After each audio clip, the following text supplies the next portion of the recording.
Well, many of you out there are still undecided. Should you go hybrid, plug-in hybrid, or bite the bullet and go full EV on your next new car? I know because I get many comments in the channel telling me exactly that. And it's a big decision. You're going to live with that decision for the next few years, maybe longer. But despite massive technological advances, those old rumours and myths about EVs still exist. So the video today is just to look at how many of those myths should remain genuine concerns as we reach the end of 2025, and how many have been beaten. I'm Dave, and these are the top 5 myths still hanging around in 2025. So myth number 5, I can't charge at home, so I can't have an EV. Now, reversing that, if you can charge at home, choosing an EV is almost a no-brainer.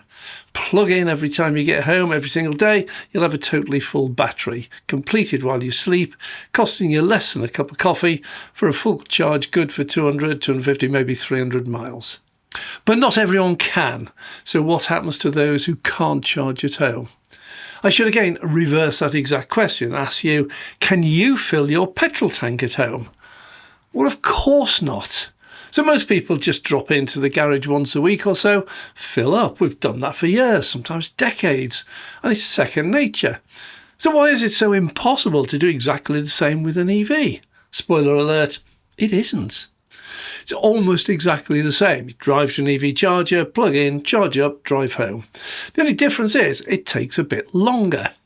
A typical week's worth of motoring for the average UK motorist in a modern, efficient EV can be replaced in 15 to 20 minutes. If you don't believe me, check out on ZapMap, link down below, which publishes numerous stats for the UK government, including this one. Or check the manufacturer. Nearly all of them now print a guide speed to add 100 miles range. Well, that'll probably surprise you. The myths tell you that a full charge, 0 to 100%, will take you hours.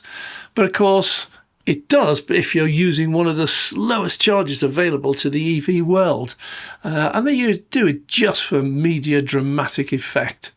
Most budget EVs today at an ultra-rapid charger are likely to take no more than 20 to 30 minutes. Like the MG4 is quoted at 24 minutes.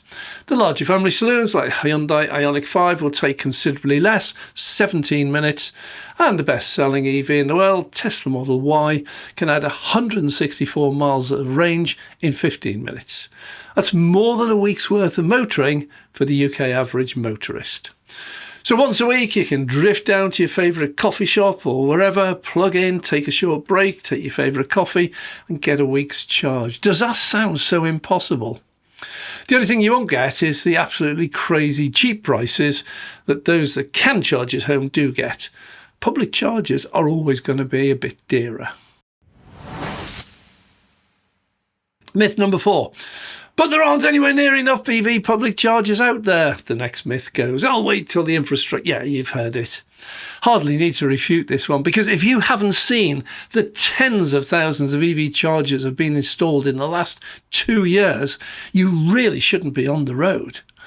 Every motorway service station pretty much has EV chargers. Some, like Rugby and Exeter, they've got more than 50 ultra-rapid chargers. Almost every retail park now has got some chargers, as do most supermarkets. Surely you can't have missed the huge number being installed by the likes of Sainsbury's. A large and increasing number of fast food and fast coffee places now have really quick EV chargers. Oh, by the way, if you do take your kids out for the weekend for a happy meal, just plug in while they eat. It's a win-win. There are dedicated hubs springing up everywhere with huge numbers, like Winchester with 44 chargers. I just filmed the limb services on the M6 where they are installing 40 chargers. 2025 is a very, very different year to 2020 when I got my EV. Don't let the critics put you off. They'll claim that if every car in the UK was an EV, there'd not be enough chargers for them all to charge when they wanted. That's perfectly true. Just like if every single petrol car in the whole of the UK went to fill up at the same time, they simply couldn't. There are 8,000 petrol stations left in the UK, 35 million cars, petrol cars. That means every petrol station would have a queue of 457 cars. how long before they all ran out of petrol? But we don't all arrive at exactly the same time, just like all EVs do not arrive to charge at the same time. Oh, by the way, if they did, there are 43,507 public chargers for 1.6 million EVs, meaning each of our queues would be just 36 EVs. See how silly this argument is? We have far more public chargers than we need for the number of EVs on the road today. And as that number grows, so will the public charging infrastructure, just like with petrol stations. There'll be some areas where you've got plenty, and there's some areas you've got few. That's going to correct over time. In 2025, we are actually one of the leading countries in the whole world with the number of chargers versus the number of EVs we have on the road. China takes the top spot. Myth number 3. But if they did all plug in at once, our national grid would collapse, causing massive blackouts. Well, this is another ridiculous argument, because if every single house in the UK all turned on their electric oven, kettle, toasters, tumble dryers and everything else all at the same time, the grid would collapse.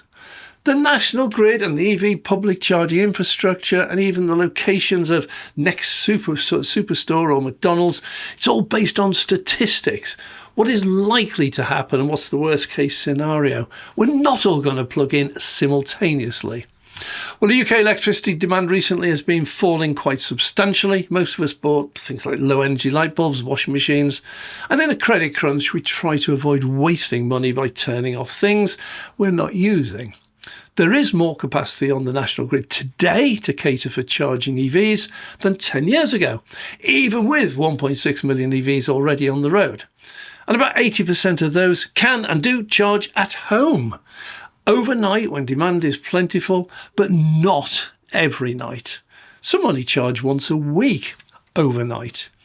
EVs are amazingly good for the grid, as the load overnight helps stabilise the entire grid. As the number of EV grows, so will the grid capacity. You must have seen the number of wind farms sprouting up and heard about the new nuclear plants being installed.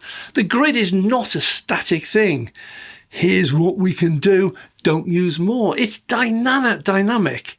Like we've just shut our last coal-fired power station. That caused a change. That was a major change, and I don't remember any blackouts. The last of those I do remember was way back in the coal miners' strike days. Nothing to do with demand. But there's another tool in the box. All EV chargers, public or home, now must feed through smart meters which can control peak demand. If the grid comes under extreme pressure, they can all be turned off temporarily until that demand drops. Most overnight charges are only for an hour or so anyhow. In 2025, the grid is nothing like it was 10 years ago. It is not a worry, particularly as new technology is arriving all the time. But that's a separate video for another time. Myth number 2. But the range of an EV cannot cope with the motoring I do. I need at least 500-mile range before I could even consider one. Okay, let's look at the mileage you do. Quick question, how many journeys that you do each year are over 100 mile in distance? Well, the government tells us that the average mileage is 17 miles a day, 17, and that 95% of all journeys are under that 100-mile limit. But put that the other way around and the reality slams home. Only 5% of all journeys each year are more than 100 miles, and some might be 110. Couple that to the latest leasing figures where the driver's annual mileage is part of the contract. The most popular lease mileage is 8,000. That means that most drivers will not exceed 8,000 total miles in a year, 140 a week. When you stop and think about it, a huge majority of us never drive more than 100 miles in a single trip. And of those that do, it is literally just once or twice a year. So ask yourself, what's the longest distance you have driven in a single journey in the last year? See? A 200-mile range is actually quite sufficient for the UK average motorist and for that once-a-year long trip. Just stop on the way and top up. So in reality, the average range of an EV in 2025 is now very much longer. Down at the budget end, like Renault 5e, Ford Puma Gen E, BYD Dolphin Surf, they now boast the best part of 200 miles range. And for most cars, it is far nearer 300 mile range. Our problem is we've been brainwashed into believing we need 500 mile range when, if we sit down and think, we find we never do any journey anywhere near approaching 200 miles. That's why we have a public charging infrastructure. If we do an occasional long trip, just stop and top up. Simples. Now, there are always exceptions, and that might be the rep on the road. That was me a few years ago. They have very different needs and would require a longer range, but are you a rep on the road? If so, what are you doing looking at an EV with a 200 mile range? That's crazy. The modern rep style EV, like the Hyundai or Tesla or Polestar, all boast a range of around 400 miles. And 400 miles, don't forget, takes about 6 hours to drive, according to Google. So that's a pretty full day if you make just a couple of stops to do your job. And don't forget, these cars can all add about 200 miles range back in about 15 minutes, about the time it takes you to have a pee and grab a coffee. Unless, as is required by law, you take a lunch break, when you could fill it up again totally to give you another 400 mile. And nobody with an ounce of brains will claim to do 800 miles a day in their work. It's about 12 hours driving. Even HGV drivers are limited to 9 hours. Now, this is just another of those myths put out there by the critics. In 2025, the average range is now creeping up above 300 miles, and several have now got above 450 miles. This myth is so out of date. My final tip, number 1, but I can't afford one. Well, I sincerely hope you can afford one if you've watched this whole video. Well, I assume you can, because the latest UK government statistics show that the average price of a new car in 2025 is around £39,000. Even a VW Golf Basic model or a Ford Puma Basic, they're the best part of 30 grand. By the way, the average price for used cars is around 17.